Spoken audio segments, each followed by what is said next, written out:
सोचिए, अगर आप अचानक एक वीरान टापू पर अकेले छोड़ दिए जाएं, ना खाना, ना पानी, ना कोई इंसान, बस चारों तरफ घना जंगल, समुंदर की गरजती लहरें और जानवरों की आवाजें, डर, अकेलापन, भूख, इन सब से लड़कर अगर कोई इंसान 4 साल 4 महीने अकेला जिंदा रह ले तो आज मैं आपको सुनाने जा रहा हूं अलेक्जेंडर सेल्कर्क की असली जिंदगी की कहानी। वही इंसान जिसने दुनिया की सबसे मशहूर उपन्यास रॉबिन्सन क्रूसो को जन्म दिया। अलेक्जेंडर सेल्कर्क स्कॉटलैंड का रहने वाला था। बचपन से ही उसे समुंदर से प्यार था।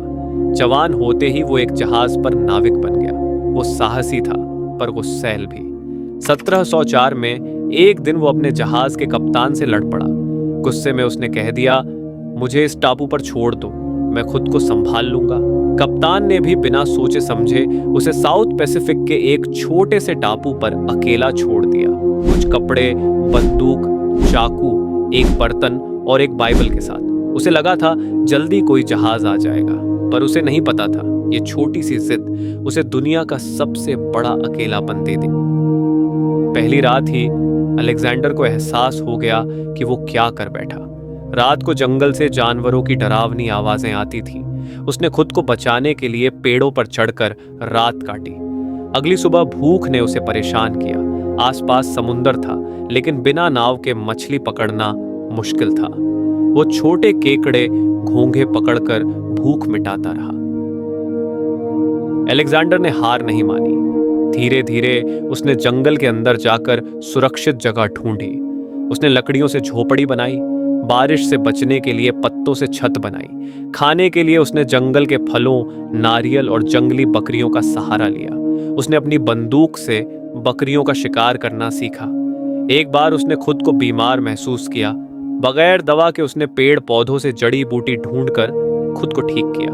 उसका शरीर धीरे धीरे मजबूत होता गया। दिन में वो जंगल साफ करता, लकड़ियां जमा करता और नई जगह ढूंढता। रात को वो अपनी झोपड़ी में बाइबल पढ़कर खुद को तसल्ली देता। अलेक्जेंडर ने 4 साल अकेले रहने में सबसे बड़ा दुश्मन पाया, अकेलापन। कई बार उसे लगने लगा कि कोई उसके आसपास है। वो खुद से बातें करता, आवाजें सुनता। वो खुद को व्यस्त रखने के लिए बकरियों को पालने लगा। उसने 100 से ज्यादा बकरियों का झुंड बनाया। वो उन्हें नाम देता, उनसे बातें करता ताकि उसका मन स्थिर रहे। वो रोज लुकआउट पॉइंट पर चढ़ता, दूर समुंदर में जहाज ढूंढता। कई बार उसे दूर सेल्स नजर आती, लेकिन कोई नहीं आता। फिर भी उसने उम्मीद नहीं छोड़ी। जंगल में जंगली बिल्लियां, सांप और जहरीले कीड़े भी थे। कई बार वो गंभीर रूप से घायल हुआ। एक बार उसकी झोपड़ी में आग लग गई। वो मरते मरते बचा। उसे फिर से सब कुछ बनाना पड़ा। वो अपने छोटे चाकू को बार बार तेज करता ताकि जानवरों से बच सके। बरसात में लकड़ियां गीली हो जाती, खाना पकाना मुश्किल हो जाता। कई रातें उसने भूखे पेट काटी। वो जानता था कि अगर उसने हिम्मत छोड़ी तो मौत पक्की है।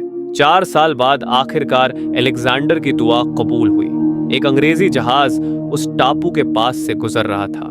उसने झोपड़ी जलाई और धुआं बनाया ताकि जहाज वाले देख सके। जहाज के लोग पहले डरे, कहीं कोई जंगली इंसान तो नहीं, लेकिन जब वो पास आए तो अलेक्जेंडर को देखकर दंग रह गए। उसका शरीर काला पड़ गया था, बाल घुटनों तक लंबे हो गए थे, पर उसकी आंखों में अभी भी जीने की चमक थी। वो वापस जहाज पर चढ़ा। लोगों ने उसे हीरो की तरह सम्मान दिया। अलेक्जेंडर सेल्कर्क की सच्ची कहानी ने दुनिया भर के लोगों को इंस्पायर किया। मशहूर लेखक डैनियल डेफो ने उसी पर आधारित रॉबिन्सन क्रूसो उपन्यास लिखा, जो आज भी लाखों लोग पढ़ते हैं। अलेक्जेंडर की यह कहानी बताती है कि इंसान चाहे जितनी भी मुश्किल में फंसा हो, अगर वो उम्मीद और मेहनत न छोड़े तो कोई भी उसे हरा नहीं सकता। जंगल में अकेले रहने के बावजूद उसने हार नहीं मानी और खुद को जिंदा वापस लाया। दोस्तों, ये थी अलेक्जेंडर सेल्कर्क की असली कहानी, जो किताबों और फिल्मों से भी ज्यादा रोमांचक और सच्ची है। अगर आपको ये कहानी पसंद आई हो तो कमेंट में जरूर बताना और चैनल को सब्सक्राइब करना ना भूलें। मिलते हैं एक और असली कहानी के साथ।